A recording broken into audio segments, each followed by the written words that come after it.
করার পর স্বামী যারা আছেন, এই দিনদার স্ত্রীর মাধ্যমে আপনাদের অধিকার প্রতিষ্ঠিত হওয়া সম্ভব। এই জন্য স্বামীর কিছু অধিকারের কথা বলি, মা বোনরা মন দিয়ে শুনেন। মা বোনরা আবার এমন কথা বললেন না, আপনি স্বামীর অধিকার বলেন তো স্ত্রীদেরটা কেন বলেন না? স্ত্রীদের অধিকার নিয়ে আমার লম্বা আলোচনা আছে। আপনারা ইলেকট্রনিক মিডিয়া যারা চালান সেখানে দেখবেন স্ত্রীদের অধিকার নিয়ে অনেক লম্বা লম্বা বয়ান আছে আমার, শুধু স্ত্রীর অধিকার নিয়ে। কিন্তু স্বামীর অধিকার নিয়ে আমার তেমন বয়ান নাই। স্ত্রীর অধিকার নিয়ে অনেকগুলো বয়ান আছে, তো আজকে একটু স্বামীর অধিকার নিয়ে কিছু বয়ান করি। স্বামীর এক নাম্বার অধিকার যেটা স্ত্রীর কাছে একজন স্বামী পাও না, তাআতুহু ফিল মা'রুফ। ন্যায়সঙ্গত যত কথা আছে, কর্ম আছে, সব ক্ষেত্রে একজন স্বামীর আনুগত্য করা হলো স্ত্রীর এক নাম্বার দায়িত্ব। ন্যায়সঙ্গত কোনো কথা, কোনো কর্মের ক্ষেত্রে একজন স্ত্রী তার স্বামীর আনুগত্য করা, এটা স্বামী তার স্ত্রীর কাছে পাওনা। স্ত্রী যদি ন্যায়সঙ্গত কোনো কথা বলে, কোনো কাজ বলে, এই ক্ষেত্রে স্বামী যদি বলে স্ত্রীর এই বিষয়গুলা পালন করাটা, এটা একজন স্বামী তার বিবির কাছে পাওনা। এই ব্যাপারে আমরা কয়েকটা উদাহরণ শুনি, 6টা উদাহরণ। বলেন কয়টা? 6টা। এক নাম্বার উদাহরণ তিরমিজি শরীফের 1159 নাম্বার হাদিসের বর্ণনা।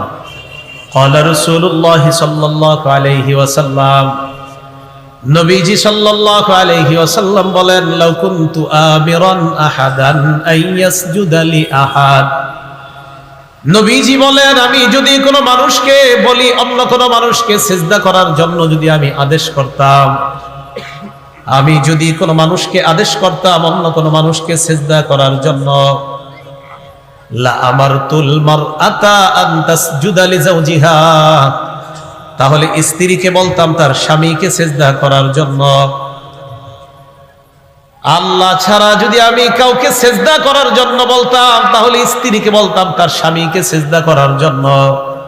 কিন্তু আল্লাহ ছাড়া কাউকে সিজদা করা জায়েজ নাই, তাই আমি নবী এই হুকুম দেই না। নবী গুরুত্ব বুঝাইলেন একজন স্বামী তার স্ত্রীর কাছে কতটা গুরুত্বপূর্ণ ব্যক্তি। সিজদা করা, আল্লাহ ছাড়া কাউকে সিজদা করা জায়েজ নাই, হারাম।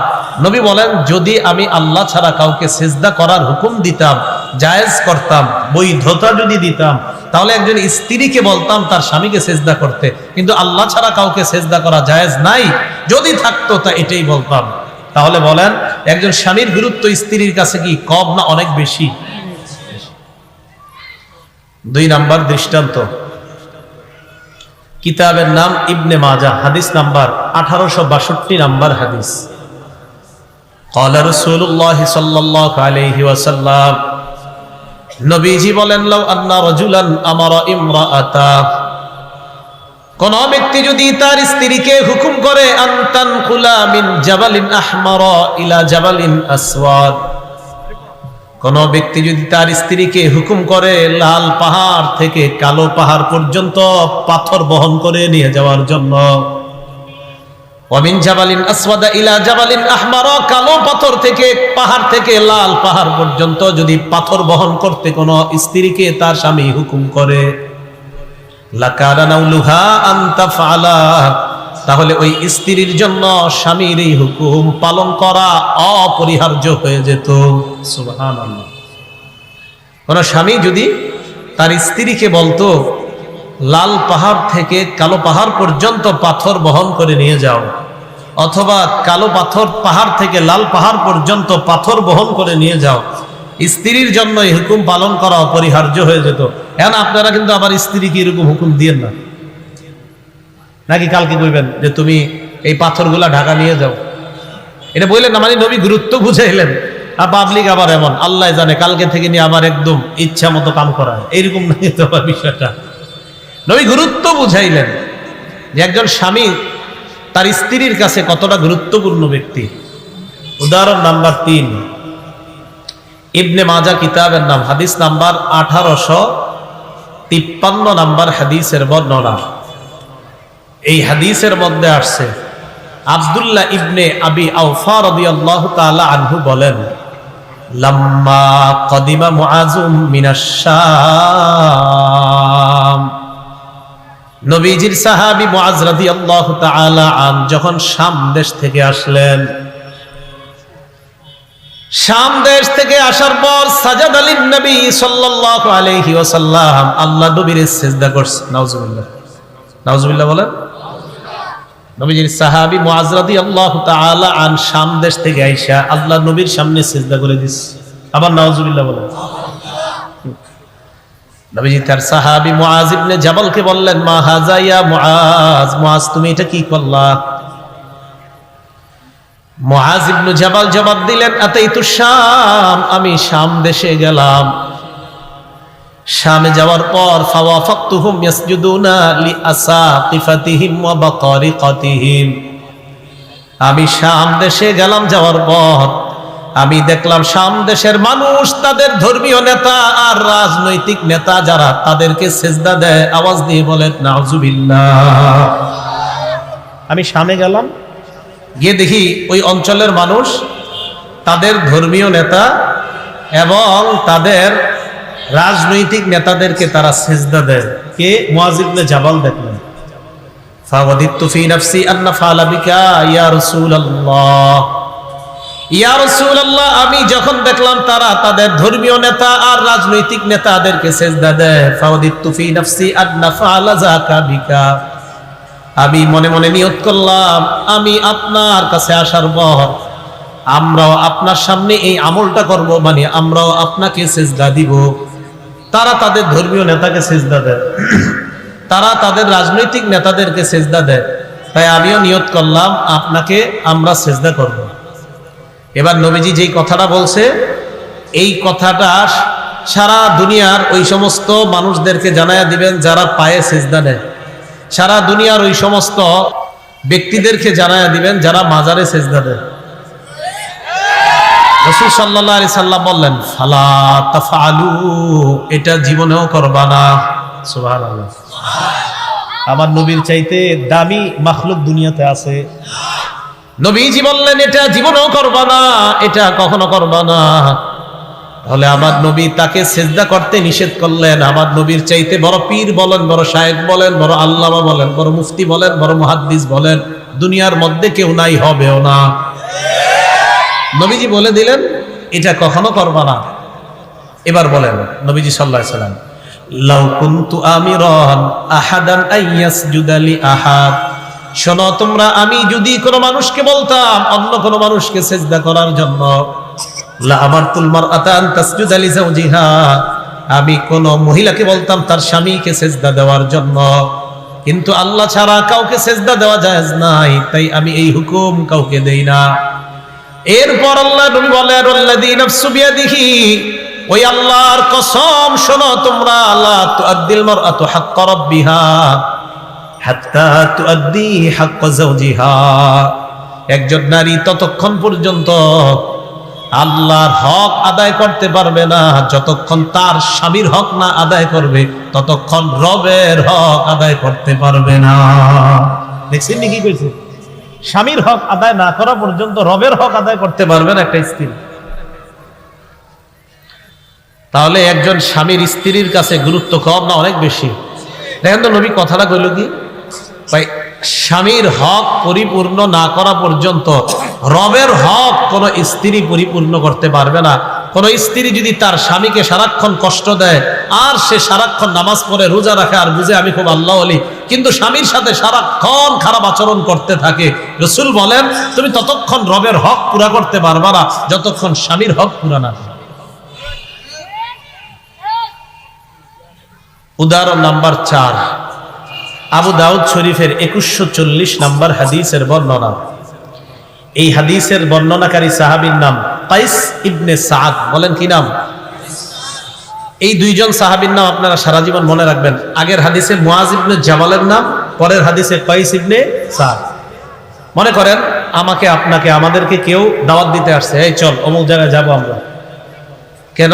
অমুক জায়গায় গিয়া যদি অমুক পীরের পায়ে সিজদা করো তোমার জীবনে অনেক কাজ হবে, উপকারিতা হবে, কথার কথা। আর যদি তুমি অমুক জায়গায় গিয়ে অমুক মাজারে সিজদা দাও তোমার জীবনে অনেক কাজ হবে। তখন আপনারা এই দুইজন সাহাবীর নাম মনে করে এই দুইজনের নাম বলবেন। এক মুআজ ইবনে জাবাল, বলেন কি নাম? 2 নাম্বার কাইস ইবনে সাদ। বলেন কি নাম? কাইস।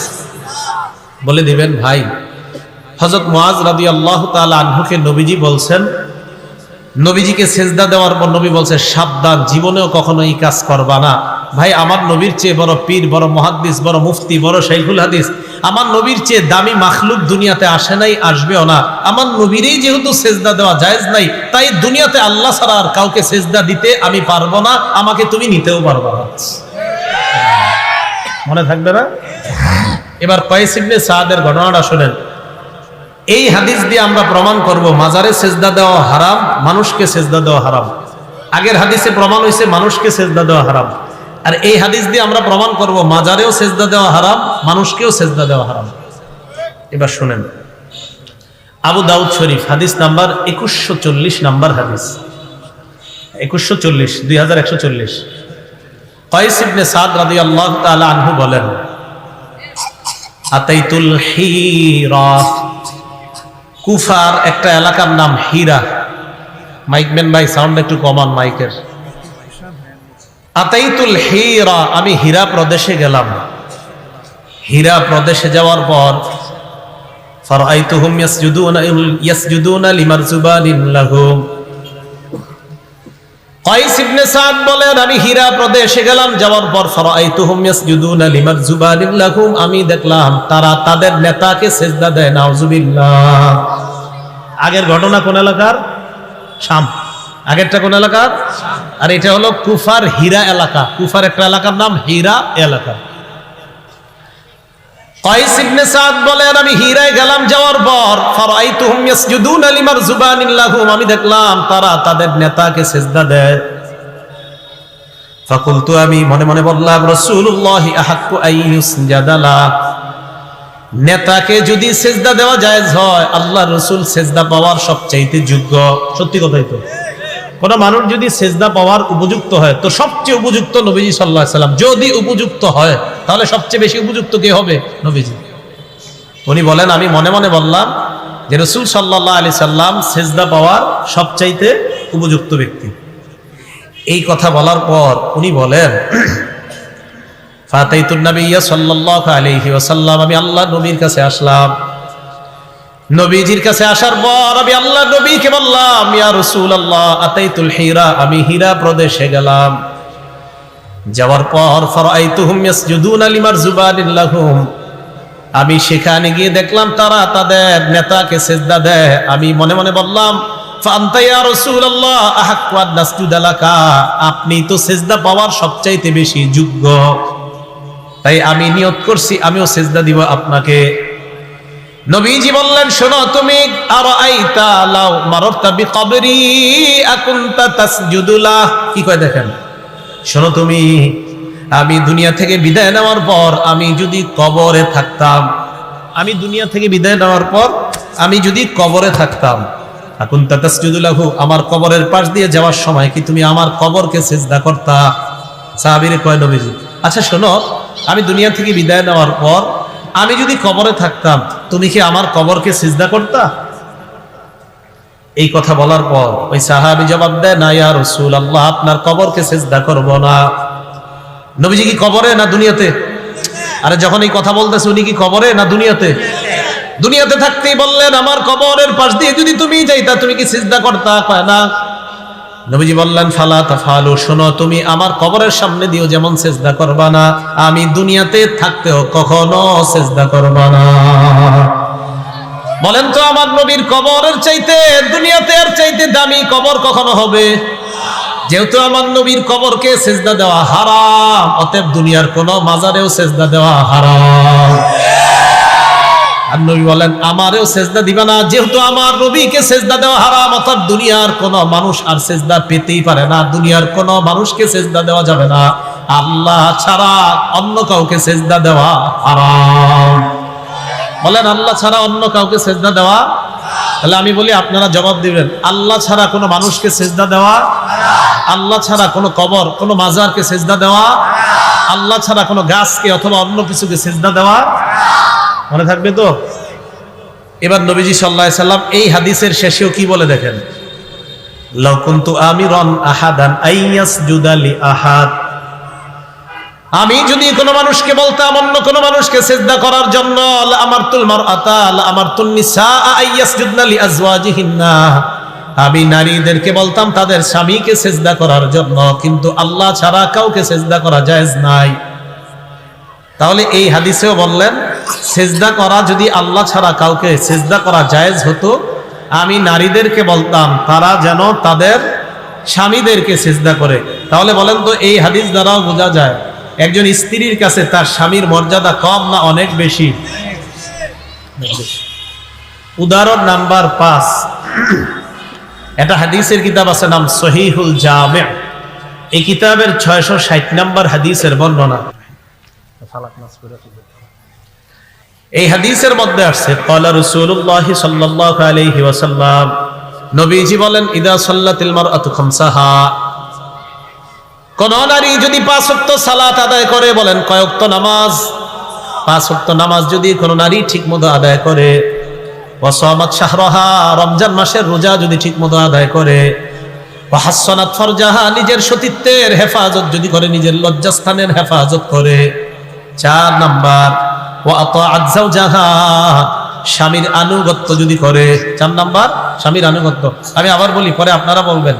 কোন নারী যদি 5 ওয়াক্ত নামাজ পড়ে, 2 নাম্বার যদি রমজান মাসের রোজা রাখে, 3 নাম্বার যদি লজ্জাস্থানের হেফাজত করে, 4 নাম্বার যদি স্বামীর আনুগত্য করে। বলেন 1 নাম্বার, 2 নাম্বার, 3 নাম্বার, 4 নাম্বার স্বামীর আনুগত্য। নবীজি বলেন কিলালাহা, কিয়ামতের ময়দানে এই নারীকে বলা হবে উদখুলিল জান্নাতা মিন আইয়ি আবওয়াবিল জান্নাতি শি'তি, তুমি জান্নাতের যেই দরজা দিয়ে মন চায় ওই দরজা দিয়ে জান্নাতের মেহমান হয়ে যাও। তাহলে এই 4 গুণের মধ্যে স্বামীর আনুগত্যের কথা আছে না নাই? আছে। তাহলে যারা স্ত্রী আছেন আপনারা সবাই স্বামীর অধিকারগুলো যেন ন্যায়সঙ্গত কথা এবং কাজে সব ক্ষেত্রে যেন স্বামীর অধিকার আমরা রক্ষা করতে পারি, আল্লাহ তৌফিক দান করুন। আল্লাহুম্মা লাকাল হামদু ওয়া লাকাশ শুকর। 6 নাম্বার উদাহরণ, তিরমিজি শরীফের 1161 নম্বর হাদিসের বর্ণনা। ক্বালা রাসূলুল্লাহ সাল্লাল্লাহু আলাইহি ওয়াসাল্লাম, নবীজি সাল্লাল্লাহু আলাইহি ওয়াসাল্লাম বলেন ইদা মাতাতিল মারআতু ওয়া যাওজুহা আনহা রাদিন, আপনাদের এলাকার কোন নারী যদি মারা যায়, আপনাদের এলাকা হাদিসে এটা আসে না কিন্তু, মানে কোন নারী যদি মারা যায়, তো এটা আপনাদের এলাকায় ওয়াজ দেখে বললাম আপনাদের এলাকা। কোন নারী যদি মারা যায়, ওয়া যাওজুহা আনহা রাদিন, মারা যাওয়ার সময় যদি ওই নারীর উপর, ওই বিবির উপর তার স্বামী সন্তুষ্ট থাকে, নবীজি বলেন দাখালাতিল জান্নাহ, মরবে সাথে সাথে জান্নাতের মেহমান হয়ে যাবে, জান্নাতে প্রবেশ করবে। তাহলে কোন স্ত্রী মারা যাওয়ার সময় যদি স্বামী তার উপর সন্তুষ্ট থাকে, ওই স্ত্রীর ঠিকানা কোথায়? জান্নাত। আল্লাহ আমাদের মা বোনদেরকে স্বামীর আনুগত্য, সমস্ত ন্যায়সঙ্গত কাজে যেন আনুগত্য করতে পারে, আল্লাহ তৌফিক দান করেন। এবার আসেন অধিকার নাম্বার 2। তাহলে 1 নাম্বার অধিকার গেল ন্যায়সঙ্গত সব ক্ষেত্রে স্বামীর আনুগত্য করা। অধিকার নাম্বার 2, স্বামীর বাড়ির ঘরের কাজগুলো আপনি নিজেই করার চেষ্টা করবেন। স্বামীর বাড়ির যে ঘরের কাজ আছে এটা আপনি নিজে করার চেষ্টা করবেন। দেখেন স্বামীর বাড়ি এটা মানে আপনার বাড়ি, স্বামীর বাড়ি এটা তো আপনারই বাড়ি, স্ত্রী যারা আছেন এটা তো আপনারই ঘর। আচ্ছা বলেন তো, একটা ঘরের মধ্যে স্বামী বেশি সময় থাকে না স্ত্রী? এ সত্যি কথা। এই জন্য এটা আপনারই ঘর, তা আপনার ঘরটা আপনি সুন্দরভাবে ঠিকঠাক রাখা এটা আপনার কর্তব্য। দলিল আবু দাউদ শরীফের 2988 নম্বর হাদিসের বর্ণনা। আবু দাউদ 2988। আলী রাদিয়াল্লাহু তাআলা আনহু বলেন যে আমি তোমাদেরকে একটা ঘটনা শোনাই, এই ঘটনাটা ফাতেমার। বলেন তো হযরত ফাতেমার সম্পর্কে হযরত আলীর কি হয়? স্ত্রী হয়। আলী রাদিয়াল্লাহু তাআলা আনহু বলেন, জানো তোমরা ফাতেমাকে? ফাতেমা হলো কানাত মিন আহাব্বা ইলাইহি মিন নবী সাল্লাল্লাহু আলাইহি সাল্লাম। হযরত ফাতেমা হলেন কানাত মিন আহাব্বি আহলিহি, রাসূল সাল্লাল্লাহু আলাইহি সাল্লামের পরিবারের সবচাইতে প্রিয় যে মানুষগুলা নবীজির কাছে, এর মধ্যে ফাতেমা উল্লেখযোগ্য একজন, যেই ফাতেমা রাসূলের কাছে এত প্রিয়, সবচেয়ে বেশি প্রিয় নবীর কাছে যারা, ফাতেমা তাদের একজন। তো হযরত আলী কয় ফাতেমার ঘটনা তোমাদেরকে শোনাই। কি কয়? জাররাত বির রাহা, কয় ফাতেমা জাতা কল, মুরব্বীরা জাতা চিনবেন, হ্যাঁ জাতা কল, ওই যে আগের দিনে এই জাতা ঘুরাইতে ঘুরাইতে ফাতেমার কষ্ট এমন হয়েছে, হাত্তা আসসারাত ফি ইয়াদিহা, হাতের মধ্যে ফোসকা পড়ে গেছে, ওয়াসাকাত বিল কিরবা হাত্তা আসসারাত ফি নাহরিহা, কলসি ভর্তি করে পানি টানতে টানতে ফাতেমার কোমরের মধ্যে দাগ পড়ে গেছে। মা বোনরা কলসি ভরে পানি টানে না? তো এই যুগে কিন্তু এত কঠিন না, আপনার ঘরের পাশেই পুকুর, ওই সময় আপনার পুকুর অনেক দূরে, পানি আনতে হতো। 3 নাম্বার ওয়াকানাসাতিল বাইতা, ঘর ঝাড়ু দিতে দিতে হাত্তা আসসারাত ফি নাহরিহা, ঘর ঝাড়ু দিতে দিতে হাত্তা বাররাত সিয়াবুহা, ঘর ঝাড়ু দিতে ফাতেমার কাপড়গুলা প্রায় সময় ময়লা হয়ে যেত। তাহলে 1 নাম্বার জাতা, এটা কাজ করতে করতে ফাতেমার হাতের মধ্যে ফোসকা পড়ে যায়। 2 নাম্বার কলস টানতে টানতে ফাতেমার কোমরের মধ্যে দাগ পড়ে যায়। 3 নাম্বার ওয়াকানাসাতিল বাইতা, ঘর ঝাড়ু দিতে দিতে হাত্তা বাররাত সিয়াবুহা, ফাতেমার কাপড়গুলা প্রায় সময় ময়লা হয়ে যায়। এতটুকু কি বুঝছেন সবাই? আলী বলেন ফাতান নবী সাল্লাল্লাহু আলাইহি ওয়াসাল্লাম খাদামুন, আল্লাহ নবীর কাছে কিছু খাদেম আসছে, নবীর কাছে কিছু খাদেম উপহার আসছে। ওই জামানায় খাদেম আসতো উপহার হিসাবে। তো হযরত আলী ফাতেমা রাদিয়াল্লাহু তাআলা আনহাকে বললেন, ফাতেমা লাউ আতাইতি আবাকি, তুমি যদি তোমার আব্বার কাছে যাইতা, ফাসআলতিহি খাদিমা, তোমার আব্বার কাছে যাওয়ার পর যদি একটা খাদেম তোমার আব্বার কাছ থেকে চেয়ে নিয়ে আসতে পারতা। নবীজির কাছে খাদেম আসছে, তো ফাতেমা তুমি যদি নবীজির কাছে যাইতা, একটা খাদেম যদি চেয়ে নিয়ে আসতে পারতা, তাহলে তোমার কষ্টটা একটু কম হইতো। তো ফাতেমা স্বামীর কথা শুইনা নবীজির কাছে গেছে। ফাতাতহু, নবীজির কাছে আসছে, আসার পর ফাওয়াজাদাত ইনদাহু হুদ্দাসা, বাবার কাছে আসছে, আসার পর দেখে বাবার কাছে অনেক মানুষ কথাবার্তা বলতেছে। এর মানে আল্লাহ নবীর কাছে আসার পর দেখে আল্লাহ নবী ব্যস্ত আছেন, অন্যদের কথাবার্তা শুনতেছে। ফারাজাত, ফাতেমা ভিড় দেখে আবার বাসায় চলে গেছে। নবীজি ব্যাপারটা লক্ষ্য করছে, আমার মেয়ে আসছে, কোনো কথাবার্তা না বলে কেন চলে গেল? কলিজার টুকরা তো। ফাতাহা মিনাল গাদ, আল্লাহ নবী নিজেই মেয়ের বাড়িতে পরের দিন আসছে। সুবহানাল্লাহ। আপনারা বাবা যারা আছেন, আপনারা কিন্তু এমন করেন, হ্যাঁ অনেক সময় মেয়ে, আপনি বাজার একটা দোকান আছে, তো আপনার মেয়ে আপনার দোকানের সামনে একটু গেছে, গিয়ে দেখি খুব ভিড়ের মধ্যে আছে না, তখন মেয়েটা অনেকক্ষণ দাঁড়ায় থাইকা চিন্তা করে, না থাক আব্বার সাথে পরে কথা বলি। তো আপনার মেয়ে মনে করেন চলে গেছে বাড়িতে, পর্দা বসিদার সাথেই গেছে আপনার সাথে দেখা করতে, গিয়ে দেয় আপনার দোকানে অনেক মানুষ। তা আপনি কিন্তু লক্ষ্য করছেন আমার মেয়ে তো আসছিল। বাবা কি করবে বলেন তো? দোকানটা বন্ধ করেই তাড়াতাড়ি আগে মেয়ের কাছে যাবে।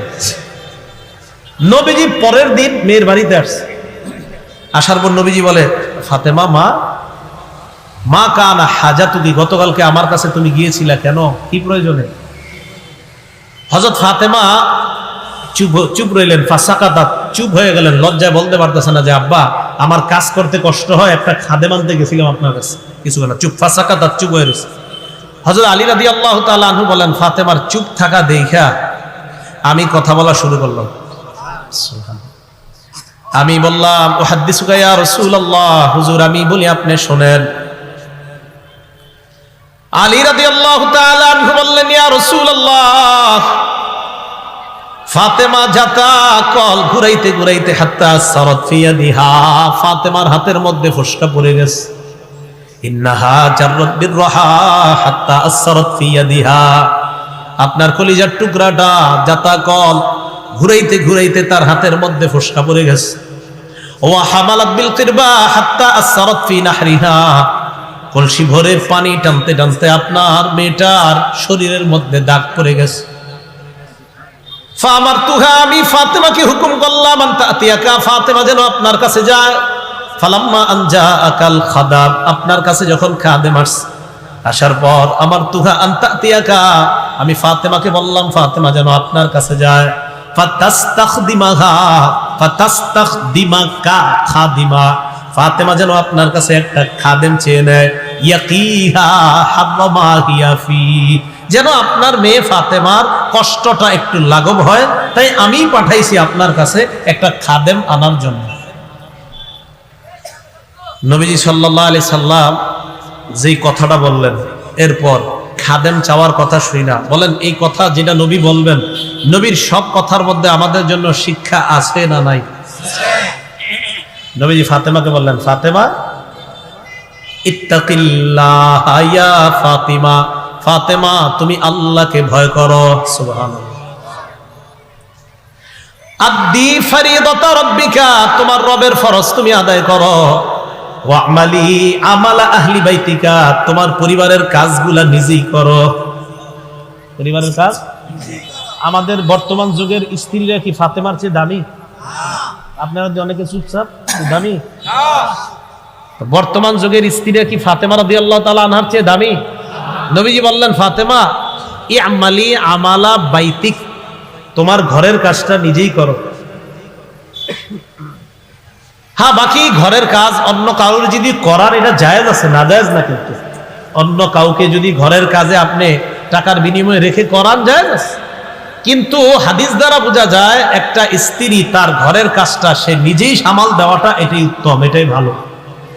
ঢাকা শহরের আপনার শিক্ষিত ফ্যামিলি যেগুলো আছে, ভদ্র এবং শিক্ষিত, আমি দেখছি ওই জাতীয় ফ্যামিলি অনেক ধনী কোটিপতি, কিন্তু তারা নারীরা ঘরের কাজগুলা নিজেরাই করে, বিশেষ করে ভদ্র শিক্ষিত ফ্যামিলিগুলো। আর অনেকে আছে মাশাআল্লাহ ম্যাডামের সারাক্ষণ বাইরে ঘোরাফেরা করে, তো উনি কি করবেন? এত সন্তানও নিজে পালে না, সন্তানও আরেকজন নিজে পালে, এটা তো কিছু করার নেই। তাহলে ফাতেমা রাদিয়াল্লাহু তাআলা আনহাকে বললেন, তুমি তোমার ঘরের কাজ নিজেই করো। এরপরে বললেন, ওয়াইজা আখাস্তি মাদজাকি, ফাতেমা রাতের বেলায় যখন তুমি ঘুমাইতে যাইবা, ফাসাব্বিহি সালাসা ওয়া সালাসিনা, 33 বার সুবহানাল্লাহ পড়বা। ওয়াহমাদি সালাসা ওয়া সালাসিনা, 33 বার আলহামদুলিল্লাহ পড়বা। ওয়া কাব্বিরি আরবাআ ওয়া সালাসিনা, 34 বার আল্লাহু আকবার পড়বা। ফাতিলকা মিআ, এই হলো 100 বার। ফাহিয়া খায়রুল লাকি মিন খাদেম, একটা খাদেমের চাইতে এই আমল তোমার জন্য আরো কল্যাণ।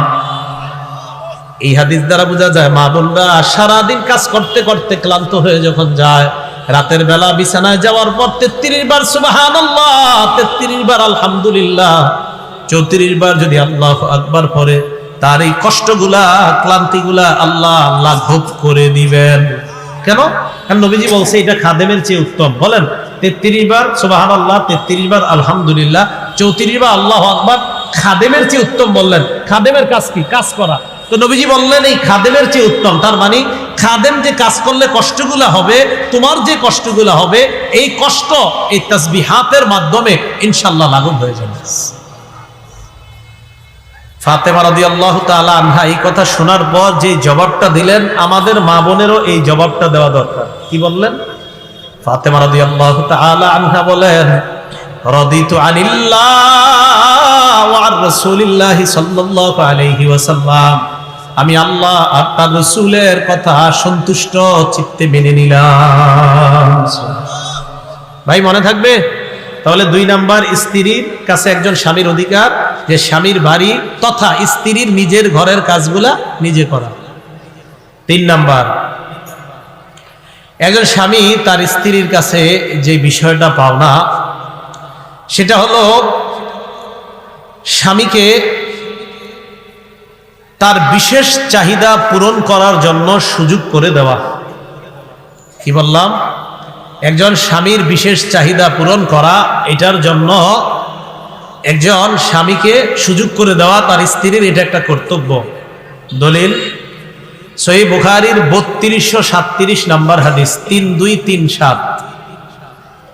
عن أبي هريرة رضي الله تعالى عنه قال قال رسول الله صلى الله عليه وسلم, আবু হুরায়রা রাদিয়াল্লাহু তাআলা আনহুর বর্ণনা, আল্লাহর রাসূল সাল্লাল্লাহু আলাইহি ওয়াসাল্লাম বলেন, ইজা দা'আর রাজুলু ইমরাআতাহু ইলা ফিরাশিহি, কোন স্বামী যদি তার স্ত্রীকে বিছানায় ডাকে তার বিশেষ প্রয়োজন পুরো করার জন্য, ফাআবাদ, স্ত্রী যদি কোনো অজর ছাড়া, কোনো কারণ ছাড়া অস্বীকার করে, স্ত্রী যদি তার স্বামীর কথায় সাড়া না দেয়, কোনো কারণ ছাড়া সাড়া না দিল, কারণটা কি হইতে পারে? রাত্রে বসে বসে টিভিতে নাটক দেখতেছে, সিরিয়াল দেখতেছে, সময় নাই, ডাক দিছে সময় নাই, মোবাইল টিপতেছে বৈশা বৈশা, স্বামী ডাক দিছে স্ত্রী, গায়ে সময় নাই, দাঁড়ান না, আর একটু আধা ঘন্টায় সিরিয়ালটা শেষ হয়ে যাবে। তার মানে স্বামীর চেয়ে সিরিয়ালের গুরুত্ব বেশি হয়ে গেল। বাস্তব অর্থে এই আপনার মোবাইল স্বামী স্ত্রীর মাঝে দূরত্ব বাড়িয়ে দিচ্ছে। তো একজন স্বামী তার স্ত্রীকে ডাকছে, স্ত্রী অস্বীকার করছে, স্ত্রী অস্বীকৃতি জানাইছে। অস্বীকৃতি জানানোর পর ফাবাতা গদবানা আলাইহা, স্বামী যদি রাগান্বিত অবস্থায় স্ত্রীর উপর রাগান্বিত অবস্থায় রাতের বেলা কাটিয়ে দেয়, লানাতাল মালাইকাতু হাত্তা তুসবিহা, এই স্ত্রীর উপর সকাল পর্যন্ত ফেরেশতারা অভিশাপ দেয়, নাউযুবিল্লাহ, সারা রাত অভিশাপ দেয়। তাহলে 3 নাম্বার, স্বামী স্ত্রীকে কোনো বিশেষ প্রয়োজনে ডাকলে, এই প্রয়োজনে ওজোর না থাকলে সারা দেওয়া, ওজোর থাকলে তো ভিন্ন কথা, ওজোর না থাকলে যথাসম্ভব সারা দেওয়া, এটা একজন স্বামী তার স্ত্রীর কাছে পাওনা। 4 নাম্বার, স্ত্রী স্বামীর কাছে সদা সর্বদা বা বিশেষ বিশেষ মুহূর্তে নিজেকে মোহনীয় করে উপস্থাপন করার চেষ্টা করা, এটা একজন স্বামী তার স্ত্রীর কাছে পাওনা। মানে স্ত্রী এমন সৌন্দর্য মণ্ডিত হয়ে থাকা যেন স্বামী স্ত্রীকে দেখলে খুশি হয়ে যায়, আনন্দিত হয়ে যায়, এমন সাজসজ্জা করে একজন স্ত্রী থাকবে যেন তার স্বামী দেখলে আনন্দিত হয়। দলিল নাসাই শরীফের 3231 নাম্বার হাদিস। এই হাদিসের মধ্যে আসছে, ক্বালা রাসূলুল্লাহ সাল্লাল্লাহু আলাইহি ওয়াসাল্লাম, আল্লাহ নবীকে প্রশ্ন করা হলো, সুইলা রাসূলুল্লাহ সাল্লাল্লাহু আলাইহি ওয়াসাল্লাম আইয়ুন নিসাই খায়র, আল্লাহ নবীকে জিজ্ঞাসা করা হলো কোন নারী সবচাইতে উত্তম। বলেন আমার সাথে, আপনারা বলেন কোন নারী সবচেয়ে উত্তম, বলেন কোন নারী। নবীর এই প্রশ্ন করা হলো, নবীজি জবাব দিলেন, আল্লাতী তাসুররুহু ইদা নাযারা, যে নারীর দিকে তার স্বামী যখন তাকায়, তাকানোর সাথে সাথে স্বামীকে আনন্দিত করে দেয়। সুবহানাল্লাহ। আমরা স্বামী আপনার দিকে তাকাইছে, বেচারা সারাদিন অফিস করে আসছে, বিকাল 5টায় ঘরের মধ্যে ঢুইকে আপনারা দেখছে, খুশি হয়ে গেছে, কিন্তু আপনি এমন ভাবে আছেন দেখে মেজাজটা আরো খারাপ হচ্ছে। ইসলাম, এটা ইসলাম, ইসলাম তো বুঝতে হবে আপনার। আপনি তো জানেন যে আমার স্বামীটা প্রত্যেকদিন 5টায় বাসায় আসে, বেচারা সারাদিন মেজাজ মুজাজ খারাপ হয়ে বাসায় আসে, তো ওই মুহূর্তে এসেই যেন যে আপনার পক্ষ থেকে যেন এমন একটা আচরণ স্বামী পায় যে দেখলেই বেচারা সারাদিনের ক্লান্তিগুলা দূর হয়ে যায়। তো আল্লাতী তাসুররুহু ইযা নাযারা, যে স্ত্রীর দিকে তার স্বামী তাকাইলে সাথে সাথে স্বামীর মনটা আনন্দিত হয়ে যায়।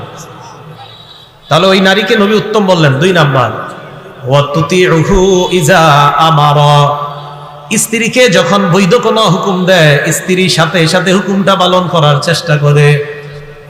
3 নাম্বার, ওয়ালা তুখালিফুহু ফি নাফসিহা ওয়া মালিহি, নিজের সতীত্ব হেফাজতের ক্ষেত্রে আর স্বামীর মাল সম্পদ রক্ষা করার ক্ষেত্রে কখনো খেয়ানত করে না। নিজের সতীত্ব এটাও স্বামীর আমানত, স্বামীর মাল এটাও আমানত, এই আমানত কখনো খেয়ানত করে না। আল্লাহ নবী বলেন, এই 3 গুণওয়ালী নারী যারা, আমি নবী তাদেরকে শ্রেষ্ঠ নারী বলে ঘোষণা করলাম।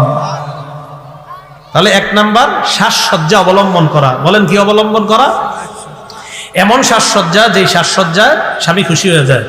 সাধারণত একটা নারীর 3 ধরনের বিষয়ে একটা স্বামী খুশি হয়। বলেন কয় ধরনের বিষয়? মুহাদ্দিসিনে কেরাম লেখছে, 1 নাম্বার, লিমা ইনদাহু মিন হুসনিহা, একটা মেয়ে সুন্দর, এমনি সুন্দর, আল্লাহ বানাইছেই সুন্দর একটা মেয়েকে, তো এই মেয়ের সৌন্দর্যতা যখন স্বামী বাসায় গিয়ে দেখে সাথে সাথে খুশি হয়ে যায়। আবার মনে রাখবেন, অনেক সুন্দরী মেয়ে আপনি যদি একটু অসুন্দর হয়ে চলাফেরা করেন, আপনি দেখলে কিন্তু মেজাজ খারাপ হয়ে যাবে। অসুন্দর হয়ে চললেন না, কথার কথা আপনি আসছে, আসার পরেই দেখে আপনার শরীরের মধ্যে, কেন আপনি একটু পরে স্বামীর সামনে যাইতে পারলেন না? জানেন তো 5টা বাজে আসে, আপনি কি করলেন? মাছ কুটা থুইয়া আপনি স্বামীর কাছে আসছেন, পুরো শরীরের মধ্যে মাছের গন্ধ। এই বেটানা আসছে মাত্র বাহির থেকে। ভাই, ইসলাম বোঝার চেষ্টা করে, কেন আপনি একটু হাতটা ধৌত করে আপনি ওই জায়গা থেকে ফারেক হয়ে আস্তে ধীরে আপনি স্বামীর কাছে যান, নিষেধ করে নাই। 1 নাম্বার, লিমা ইনদাহু মিন হুসনিহা, এটার কারণে স্বামী খুশি হয়। 2 নাম্বার, মাহি আলাইহা মিন নাযাফাতিন ওয়া জিনা, স্ত্রীর সাজসজ্জা এবং স্ত্রীর সামর্থ্য অনুযায়ী স্বামী যেই অলংকার দিছে, ওই অলংকার ইত্যাদি দেখলেও মাঝে মাঝে স্বামী খুশি হয়ে যায়। 2 তিন নাম্বার লিদাওয়ামি ইশতিগালিহা বিত্তাআত, স্ত্রীর দিকে যখন তাকায় দেখে অনর্থক কোনো কাজে স্ত্রী নাই, আল্লাহর ইবাদতে ব্যস্ত আছে। সুবহানাল্লাহ। আবার এমন যেন না হয় সারাদিন টিভি দেখেন, স্বামী ঘরে ঢুকার আগে টিভিটা বন্ধ করে নামাজে দাঁড়ায় যান, এমন যেন না হয়। সারাদিন দেখে টিভি, জানে যে স্বামী এখন আসবে নামাজ পড়ে, টিভিটা বন্ধ করে আল্লাহু আকবার।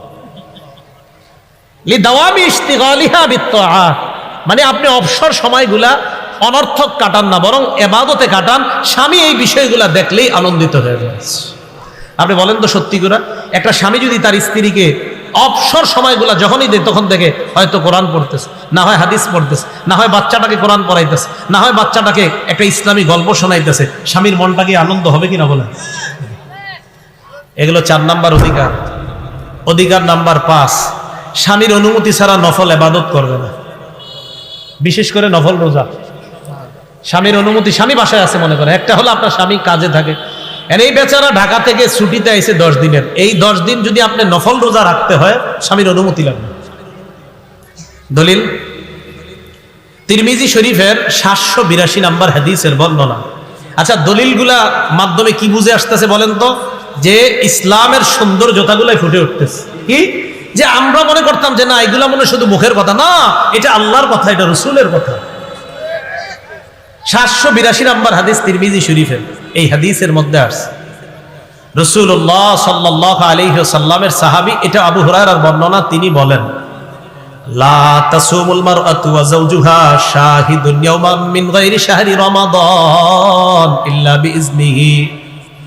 স্বামী যদি বাসায় থাকে, স্বামীর বাসায় থাকা অবস্থায় স্ত্রী একদিনও নফল রোজা রাখতে পারবে না স্বামীর অনুমতি ছাড়া। স্বামী বাসায় আছে, এই স্বামীর অনুমতি ছাড়া, রমজান মাস ছাড়া, আবার রমজানে কিন্তু না, রমজানে রাখতেই হবে, স্বামী অনুমতি না দিলে এটার ব্যাপারে হুজুরদের কাছে নালিশ করবেন। কারণ রমজানের রোজা যদি কোনো স্বামী রাখতে নিষেধ করে এটা নাফরমানি। বলেন এটা কি? আর নাফরমানি কথা এটা শোনা যাবে না। বলেন নাফরমানি কথা কি করা যাবে না? শোনা যাবে না। তাহলে নফল রোজা, স্বামীর উপস্থিতিতে যদি কোনো স্ত্রী নফল রোজা রাখতে হয়, এটা স্বামীর কাছ থেকে অনুমতি নেওয়া, এই অধিকার স্বামী তার স্ত্রীর কাছে পাও না। দলিল তিরমিজি শরীফের 782 নাম্বার হাদিস। অধিকার নাম্বার 6,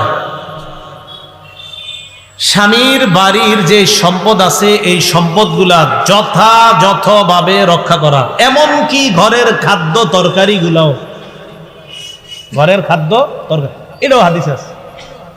আজীব বিষয়, তিরমিজি শরীফের 670 নাম্বার হাদিস। সুবহানাল্লাহ। এই হাদিসের মধ্যে আছে আন আবি উমামাতাল বাহিলি রাদিয়াল্লাহু তাআলা আনহু قال, আবু উমামা বাহিলি বলেন সামিআতু রাসূলুল্লাহ সাল্লাল্লাহু আলাইহি ওয়াসাল্লাম ফি হাজ্জাতিল ওয়াদা ফি খুতবাতিহি আমা হাজ্জাতিল ওয়াদা। বিদায় হজের ভাষণের মধ্যে আল্লাহ নবীকে বলতে শুনলাম, নবীজি বলেন কোন স্ত্রী লা তুনফিকুল মারআতু মিন বাইতি যাওজিহা, স্বামীর বাড়ি থেকে কোন স্ত্রী কোনো কিছু